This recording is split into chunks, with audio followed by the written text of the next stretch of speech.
عشق یوں ہی تو نہیں ہے تیرے ملتان کے ساتھ، شمس کے شہر میں کچھ شمس نواز رہتے ہیں۔ ملتان پاکستان کے صوبہ پنجاب کا ایک اہم شہر ہے۔ یہ دریائے چناب کے کنارے آباد ہے۔ آبادی کے لحاظ سے پاکستان کا 5واں بڑا شہر، جس کی ثقافت کے بارے میں کہا جاتا ہے کہ یہ 5000 سال پرانی ہے یا اس سے بھی قدیم۔ ملتان کی تاریخ میں قلعہ ملتان کی بہت اہمیت ہے۔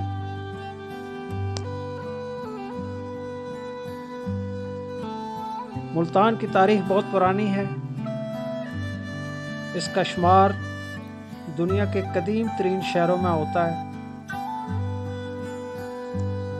بہت سے شہر آباد ہوئے مگر گردش ایام کا شکار ہو کر صفحہ ہستی سے مٹ گئے،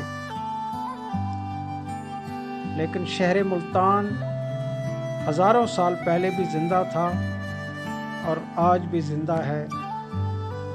ملتان کو صفحہ ہستی سے ختم کرنے کی کوشش کرنے والے سینکڑوں حملہ آور خود نیست و نابود ہو گئے۔ آج ان کا نام لیوا کوئی نہیں، مگر ملتان آج بھی پورے تقدس کے ساتھ زندہ ہے اور مسجد ملائک بنا ہوا ہے۔ شیخ الاسلام حضرت بہاؤالدین زکریا ملتانی رحمۃ اللہ علیہ نے ایسے تو نہیں کہا تھا۔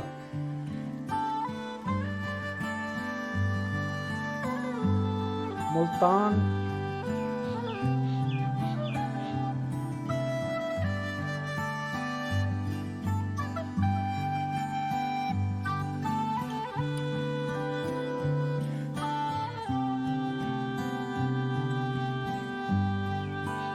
ملتان ما بجنت اعلی برابر است، ملتان ما بجنت اعلی برابر است، آہستہ پا بنا کے ملک سجدہ می کند۔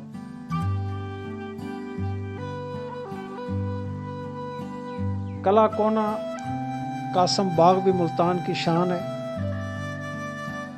ملتان کو جنت کے برابر سرزمین کہا جاتا ہے۔ یہ اولیاء کرام کی سرزمین ہے۔ وہ اولیاء کرام جنہوں نے یہاں آ کر محبت، امن اور فروغ بین المسلمین کا پیغام دیا۔ حضرت شاہ یوسف گردیزی رحمۃ اللہ علیہ، حضرت بہاؤالدین زکریا ملتانی رحمۃ اللہ علیہ، حضرت شاہ رکن عالم رحمۃ اللہ علیہ اور حضرت شاہ شمس سبزواری رحمۃ اللہ علیہ سمیت سینکڑوں اولیاء کرام اس سرزمین پر مدفون ہیں۔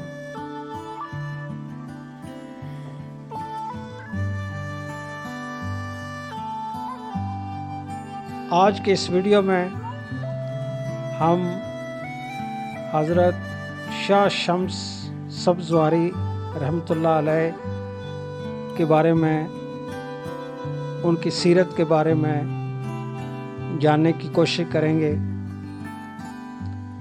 اللہ تعالی ہم سب کو ان اولیاء اللہ کے نقش قدم پر چلنے کی توفیق عطا فرمائے، آمین۔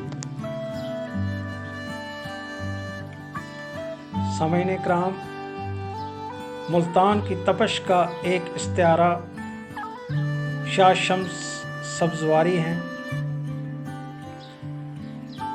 ایران کے شہر سبزوار سے تعلق رکھنے والے اس مرد قلندر نے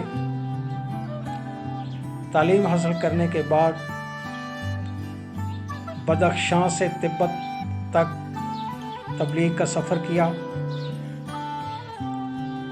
تبریز میں کچھ عرصہ رہنے کے بعد آپ ملتان آ کر آباد ہوئے۔ شاہ شمس کے حسن سلوک سے مسلمان ہونے والے آج بھی اپنے نام کے ساتھ شمسی کی عرفیت لگاتے ہیں۔ تقدیس کی یہ روایت صرف مسلمانوں میں ہی نہیں بلکہ تقسیم سے پہلے ملتان کے کئی محلوں میں آپ کے عقیدت مند ہندو جو خود کو شمسی ہندو کہلواتے تھے۔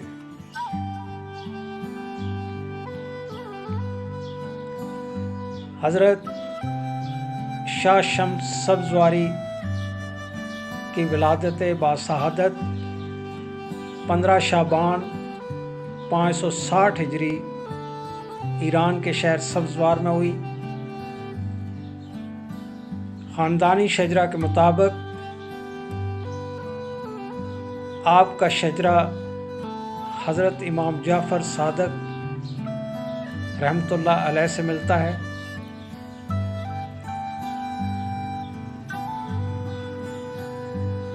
خاندانی شجرہ کے مطابق آپ حسینی ہیں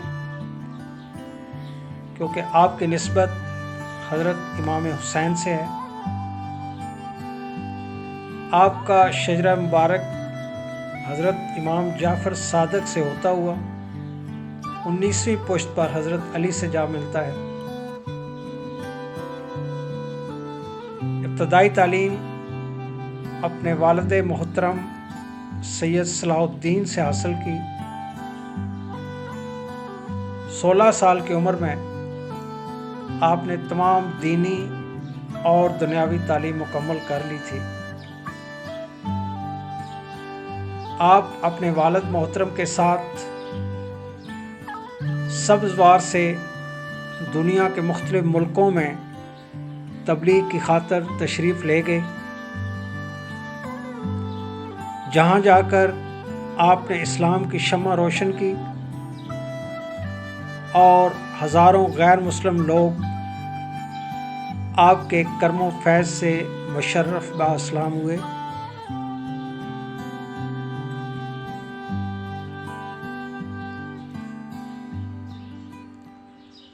سکھوں کے روحانی پیشوا بابا گرو نانک کی کئی معتبر کتب میں تذکرہ موجود ہے کہ وہ حضرت شاہ شمس کے عقیدت مند تھے اور آپ کے مزار پر نہ صرف حاضری دیتے بلکہ چلہ کش بھی رہے اور فیض حاصل کرتے رہے۔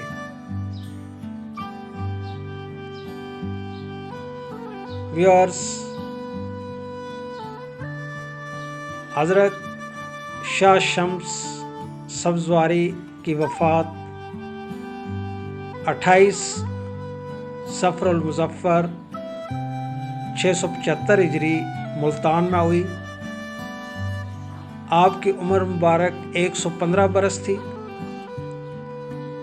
آپ کی اولاد میں 2 پسر سید نصیر الدین، سید علاء الدین احمد تھے۔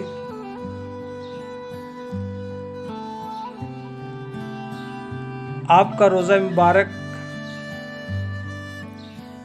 کی اول تعمیر 667 ہجری میں ہوئی،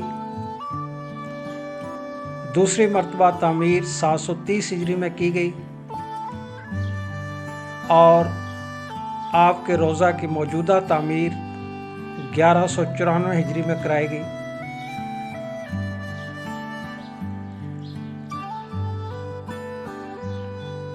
آپ کا جشن ولادت ہر سال 14-15 شعبان المعظم کو منایا جاتا ہے۔ آپ کی سالانہ برسی 28 اور 29 صفر المظفر کو منائی جاتی ہے، جبکہ سالانہ عرس پاک بسلسلہ کرامت آفتاب 19 اور 20 جیٹھ بمطابق 1 اور 2 جون کو منایا جاتا ہے۔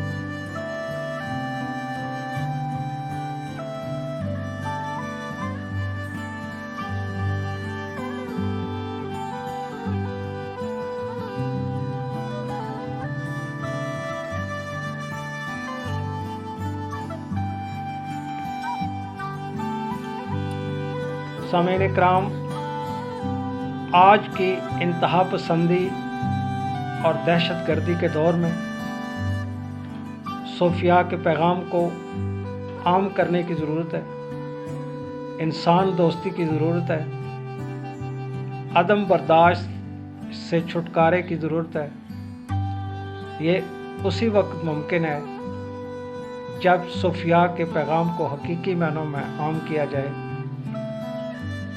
صوفیاء انسان دوست تھے، انہوں نے انسان دوستی کا درس دیا۔ صوفیاء کرام مذہب کے معاملے میں بھی روادار تھے اور تمام مذاہب کا احترام کیا کرتے۔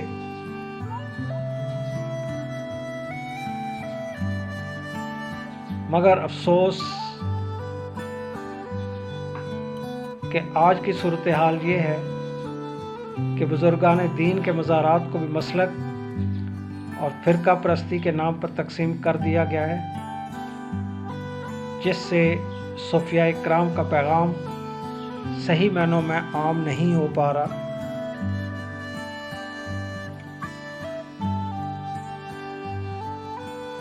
ضرورت اس بات کی ہے کہ موجودہ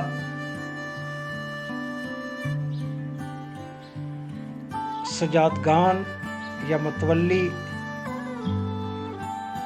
جو مزارات کی دیکھ بھال کرتے ہیں یا حکومتی ادارے بزرگان دین کو پیغام کو عام کریں، انسان دوستی کو عام کریں، قوم کو مسلک اور فرقہ واریت کے نام پر تقسیم نہ کیا جائے اور مذہب